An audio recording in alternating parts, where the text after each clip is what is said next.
बिहार के शिक्षा मंत्री साहब, आपसे एक रिक्वेस्ट है, हम्बल रिक्वेस्ट है, मेरा ही नहीं आप जैसे बुजुर्ग लोगों का ही रिक्वेस्ट है, क्योंकि आप भी बुजुर्ग हो गए। बिहार के मुख्यमंत्री भी लगभग एज उनका हो गया है, तो उनका भी एज अच्छा खासा हो गया है। और क्या ज़्यादा एज वाले को जीने का अधिकार है या नहीं है, मैं ये पूछना चाह रहा हूँ।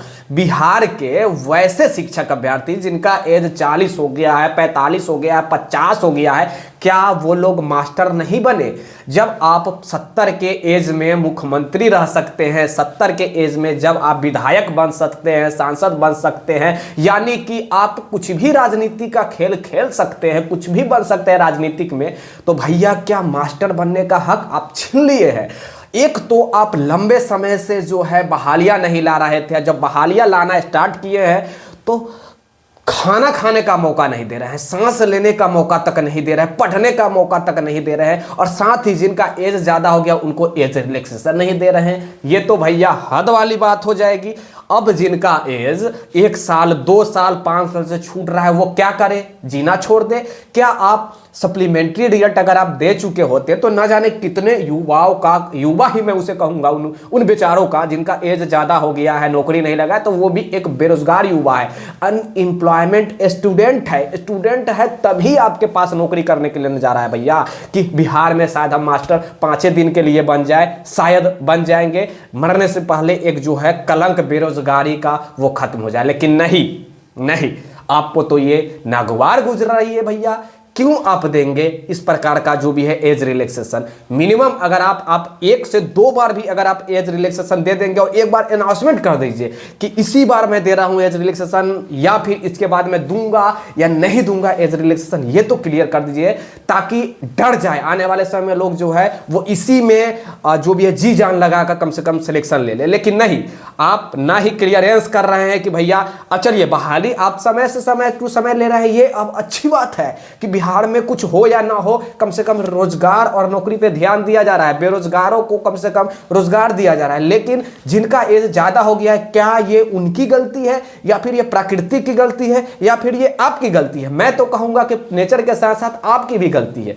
आप एक तो 10 साल बहाली नहीं निकालते हैं, 10 साल से आप एग्जाम नहीं लेते हैं, कभी कॉमर्स वाले का सीट नहीं दे रहे हैं, कभी कुछ कर रहे हैं, सारे लोग का अलग अलग डिमांड है, सारे लोग का कुछ है, और बस 10 दिन में आप एग्जाम ले रहे हैं, विज्ञप्ति निकाल रहे हैं, एग्जाम ले रहे हैं। अरे भैया कुछ तो समय दीजिए। चलिए फिर से मैं वही बात कहना चाहूंगा, अगर आप समय से सब कुछ कर रहे हैं तो जिनका एज ज्यादा हो गया है उनके लिए भी तो कुछ कीजिए महोदय। मंत्री जी विजय कुमार चौधरी एजुकेशन मिनिस्टर अभी प्रेजेंट में है, कल सरकार क्या गिरेगी या रहेगी इसके ऊपर मैं टिप्पणी नहीं करूंगा, लेकिन अभी के हिसाब से तो चौधरी जी हैं एजुकेशन मिनिस्टर, और मुख्यमंत्री भी अभी के हिसाब से नीतीश बाबू हैं, और नीतीश बाबू 9वीं बार मुख्यमंत्री, इतने एज होने के बाद 9 बार मुख्यमंत्री बन सकते हैं, तो क्या 40 साल में लोग शिक्षक नहीं बन सकते हैं? उनकी रिटायरमेंट की एज हो गई 40 साल में, मतलब आम जनता 40 साल 50 साल बाद नौकरी नहीं कर सकता है, लेकिन मंत्री जी जो है वो 85 साल के एज में भी विधायक रह सकते हैं, सांसद रह सकते हैं, मिनिस्टर बन सकते हैं,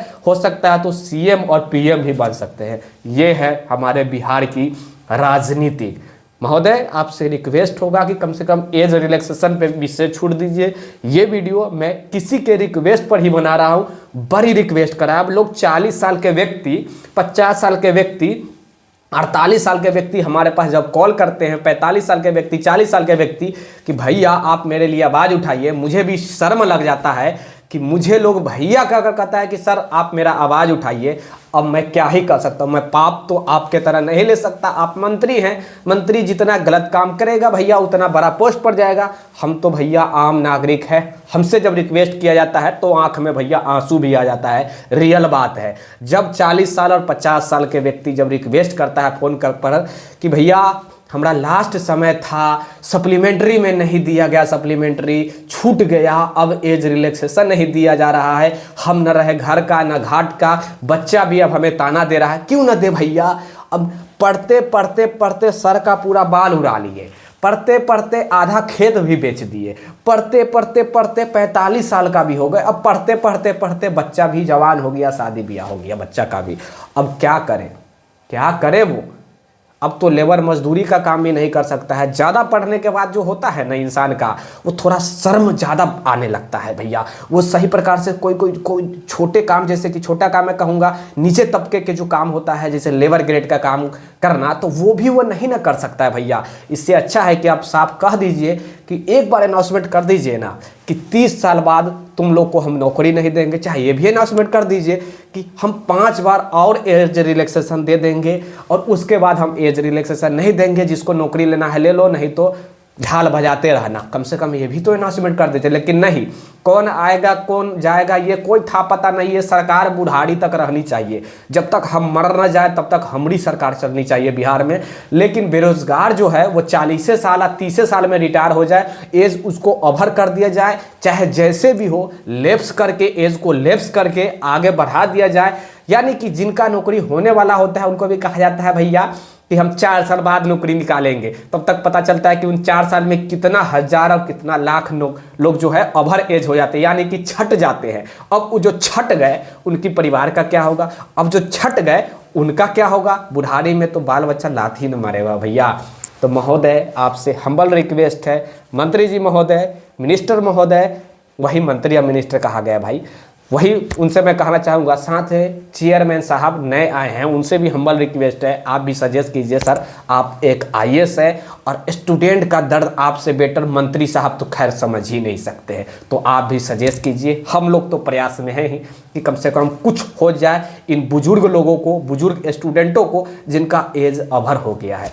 अब क्या करें, बाल बच्चा से तो लात खाए ना लोग, इज्जत है भैया। अगर आपको कोई तुम बोल दे तो पता नहीं आप इतना केस करेंगे कि सामने वाला भी साला शर्म से मर ही जाएगा, डर से मर जाएगा। और बच्चा से लात खाने कौन जाएगा तुम तराम सुनने भैया? तो आप ही इज्जत बचा सकते हैं महोदय।